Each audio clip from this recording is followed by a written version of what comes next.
Hmm. Okay. Well, the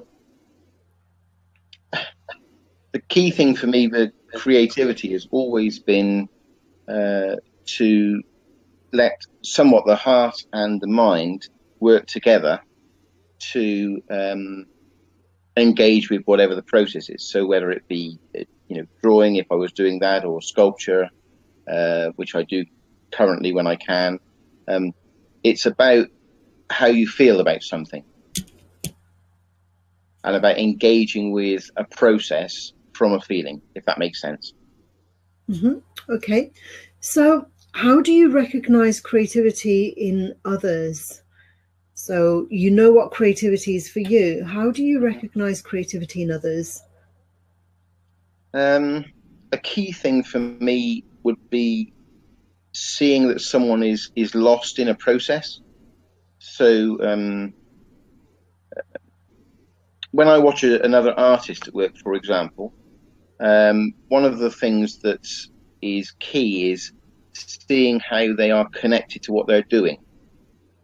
So it's rarely I've rarely seen it creativity being used from a purely logical sense.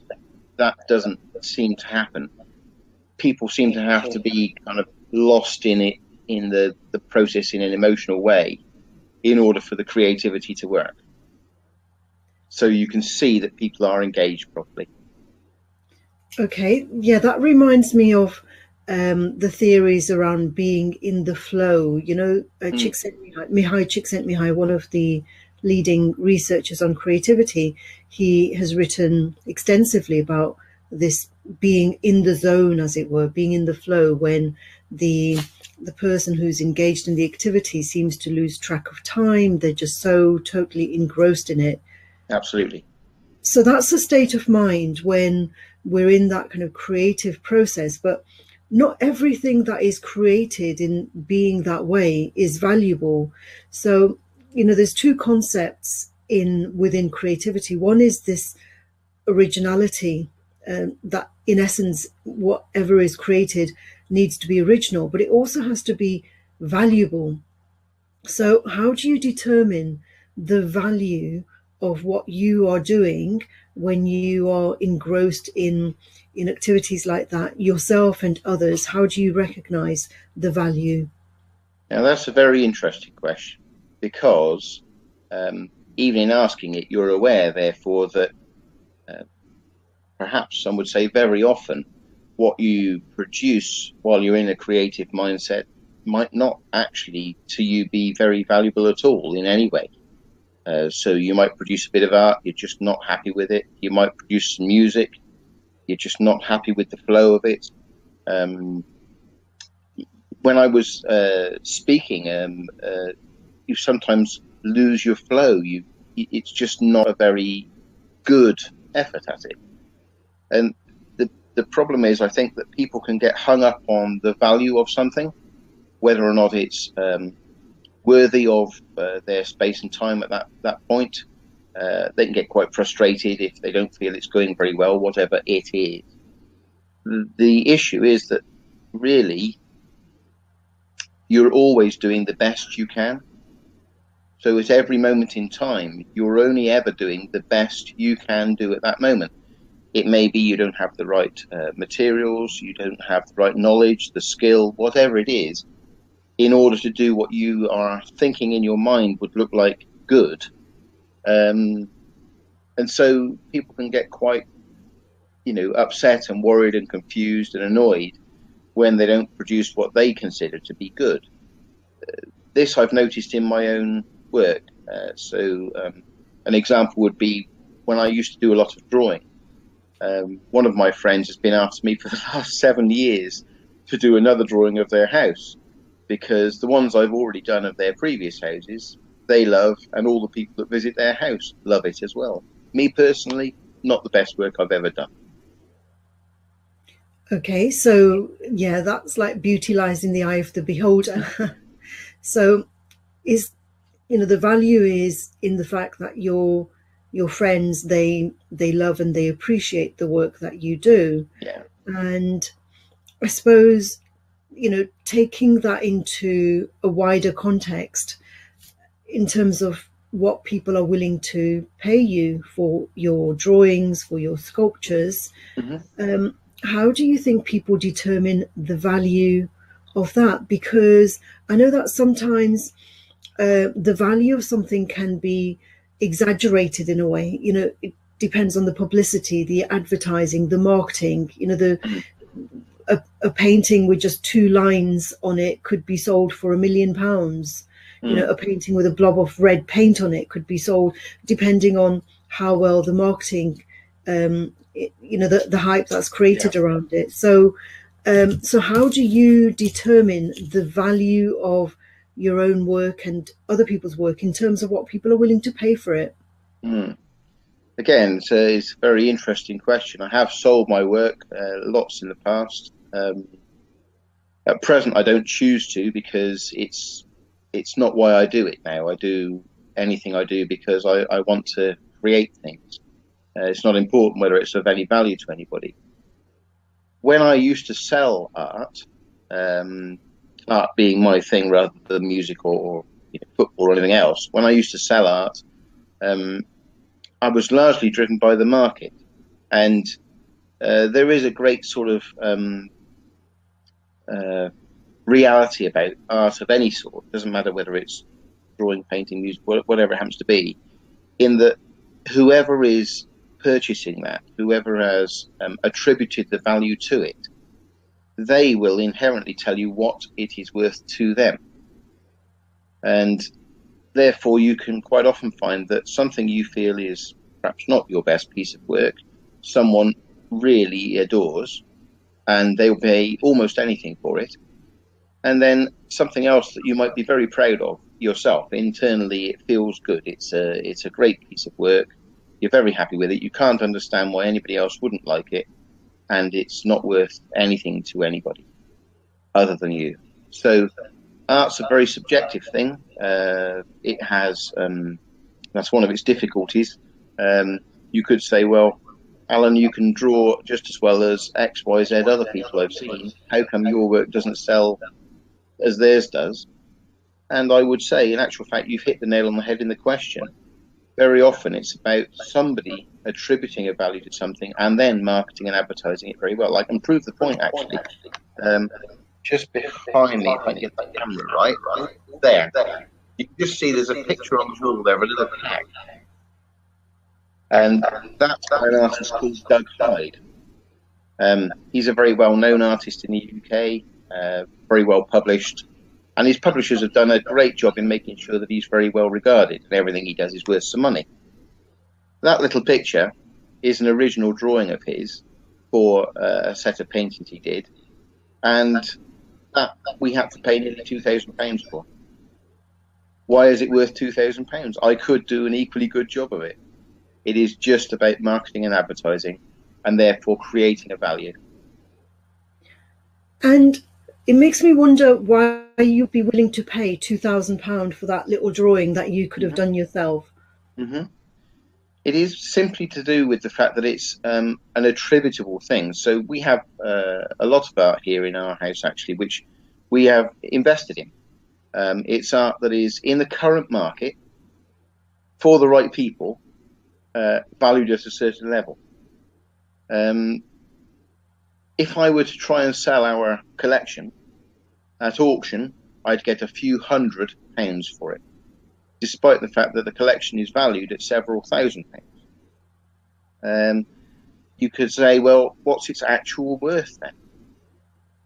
As I said, the worth is in the eye of the person who determines that they need to buy it.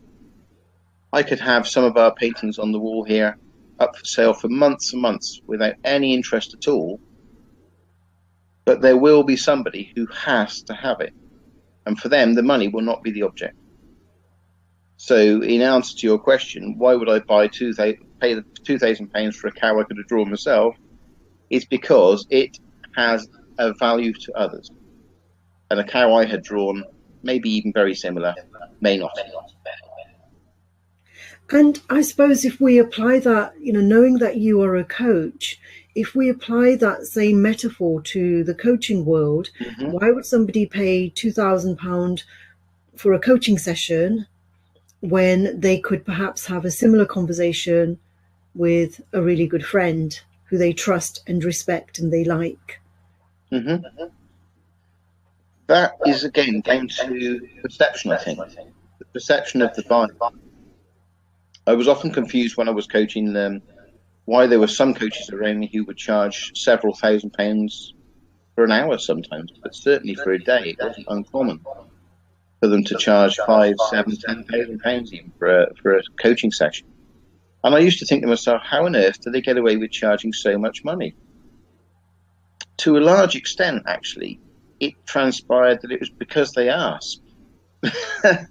And that in actual fact, the value of this session was a little bit sort of Wizard of Oz, in as much that if the buyer had built in their own mind a perception that this value was built into the price, then they'd be happy to pay it.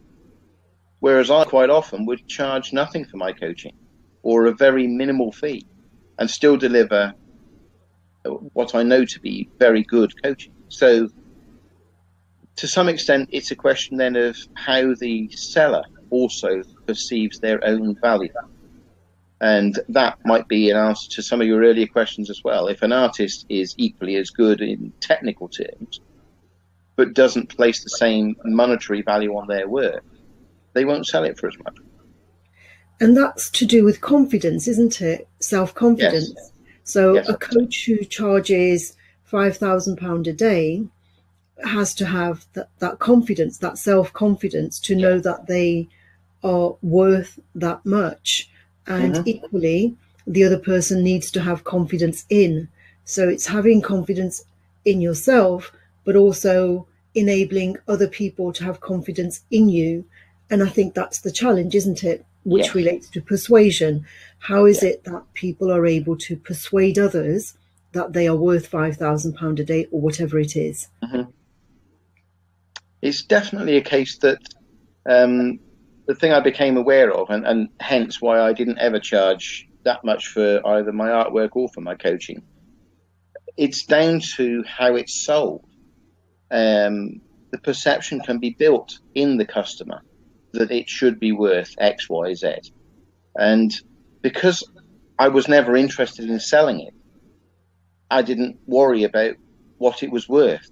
Its value to me personally was simply in the doing. So, I know for a fact that I've changed people's lives. I can test. I've got testimonies to say I have done so. And this, some would argue, is of great worth, great monetary value.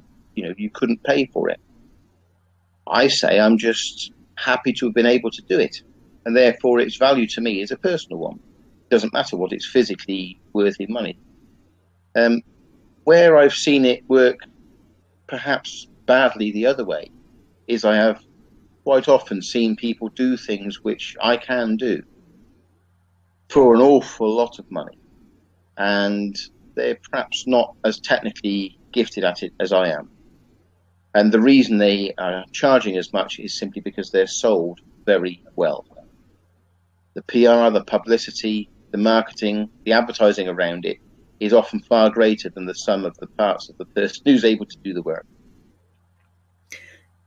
The values of an artist like yourself are often very different to the values of the person who focuses more on, the sale price basically Mm. of what they produce. And it's similar to the Van Gogh effect, isn't it? Van Gogh was Yes, just so engrossed in doing what absolutely. he loved to do, and Yeah, he didn't sell any paintings at all during his lifetime. no. And now try and buy a Van Gogh painting, you'd have to be a multimillionaire to Yeah. be able to afford his work. So that again is to do with the timing and the perception. During his own lifetime, the timing was just not right for him. Yeah. Um, There are very few 20th century artists who've actually had financial success in their own era. There are obviously some as we've come on into the 21st century, we've got the Damien Hirst and the Tracy Emin's of this world, who have again managed the publicity around what they do very well. Some would argue that Tracy Emin's Unmade Bed, that won the prize that it did, and is still regarded by some as one of the greatest pieces of work ever made in the 20th century. You think to yourself, well, why is that? It's about perception and how that greatness was sold to, firstly, the art world, secondly, the art buying public, and then thirdly, and most importantly, it turns out, those for whom money is not the object. The highest in society in terms of their financial wealth, their ability to afford X, Y, Z, they had to be educated and informed in a certain way.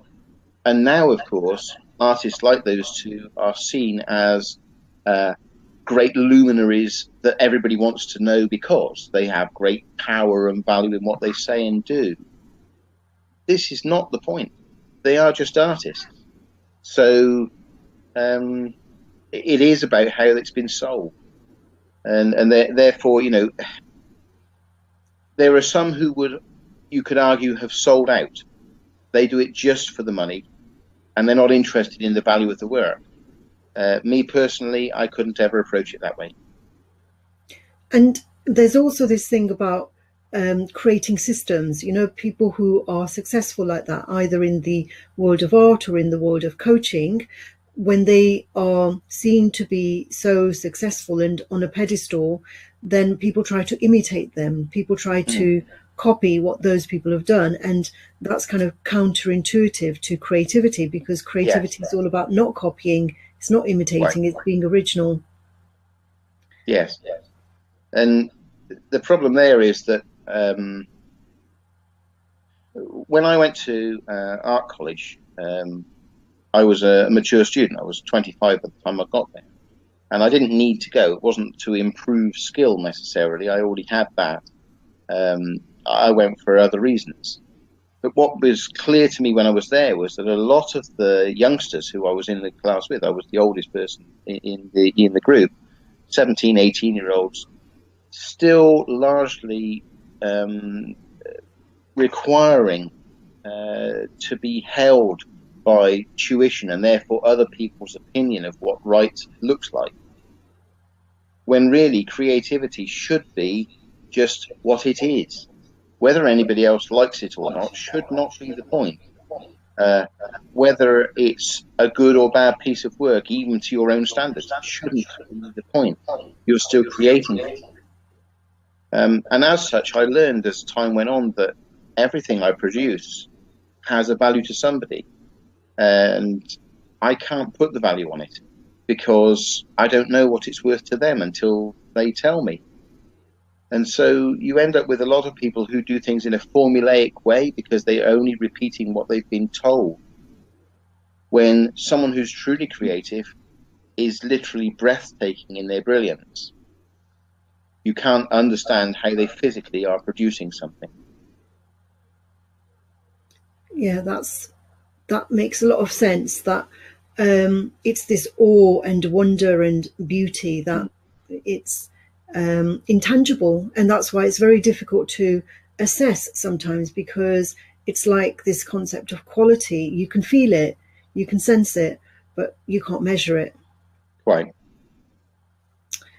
Okay, excellent. Well, thank you very much, Alan. That's excellent, and I look forward to speaking with you further about this, because you've touched on a lot of points which are very interesting. This whole kind of concept of what do we value? Do we value just creating work that will be valuable to somebody, but we don't really put a price on it?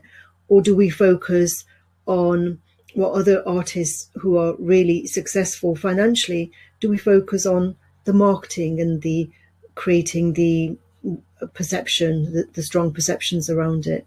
So that's an interesting thought to talk further about. It's a critical one if you're looking at entrepreneurism as well. If you're looking at people who are being entrepreneurial in any other way in business, where money becomes important, then this is something that links through to that as well. And the problem with that is that very often the world out there wants us to be formulaic. It wants to pigeonhole us and fit us in boxes and expect things of us. And the creative people amongst us just very rarely fit in a box. It's not easy to do that. It's why I didn't pursue art as a career, is because I soon realised that what I couldn't do was art on demand. I could not simply just keep producing something like a printer. Do me a nice girl in a flowery dress with a light coming through a window. I need 10 of them by tomorrow morning. Never in a million years. That I could technically do it is not the point. I certainly could not engage with it. There are a lot of artists whose work you will see in galleries up and down the land who paint in a formulaic manner, and they can turn out that sort of painting in an hour. And they do it time after time, literally like a factory. That's not me. And it's very few of the people I know who are creative. Yeah, that's absolutely true, Alan, because that's not creativity, because when they are following the formulas, they can be very financially successful in that, but they're not producing anything original. Although it has no value, has no worth. Well, it does have worth because people are still willing to. It does to the people who are buying it. Right. But again, it's how you define worth. I don't define worth necessarily in financial terms. Some of the greatest things I've ever seen are not necessarily the most expensive things, but they are great nevertheless. Yeah. So yes, it's an interesting concept. You could talk for hours around it because it's not how the world around us thinks. We will. I look forward to speaking with you further about this, but thank you very much for now, Alan. Thank you. Thanks, Jesvir.